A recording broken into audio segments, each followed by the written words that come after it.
All right, we want to know how much ice remains and how much of it melts. So the plan is figure out how much ice we can melt with that amount of heat. All right, and then the remaining is going to be ice. So remaining ice. And then the melted part is going to be the liquid portion. Let's start with the amount of energy given is 3.20 kilocalories. And we're going to need to do a little conversion because the references are normally in kilojoules per mole. So if you look here, that's the heat of fusion, which means going from solid to liquid. That's called melting. It's going to require 6.01 kilojoules of energy to melt 1 mole of these substances, in this case water. All right, they're all going to have a different value. All right, 6.01. Now that number is given in kilojoules, so we're going to have to convert this into kilojoules. All right, so calories and joules, we know the relationship is 4.184 joules is equal to 1 calorie. But if we put a kilo before each of them, then it's also the same thing. All right, save a little dimensional analysis there. All right, so we have kilojoules. Now we can use the molar heat of fusion to convert kilojoules into moles, because ultimately we're trying to get to grams, right? So we can do that by getting the moles. All right, so this was 6.01 kilojoules is how much energy is going to melt 1 mole of ice right there.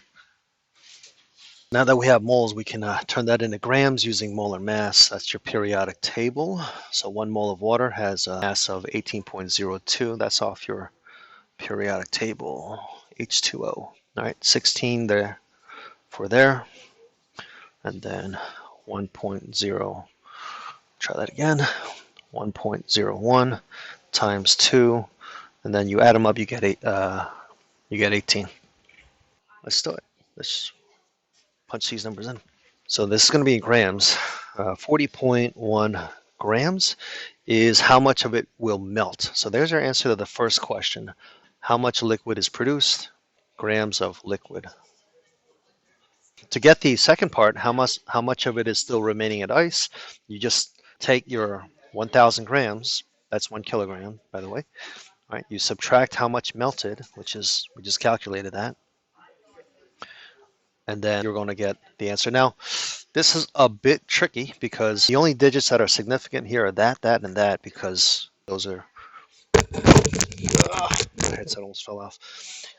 And in our calculated answer, we have a more precise answer, but we can't use that. When you're adding or subtracting, your final answer can't have more precise placeholders or decimal places than the least precise.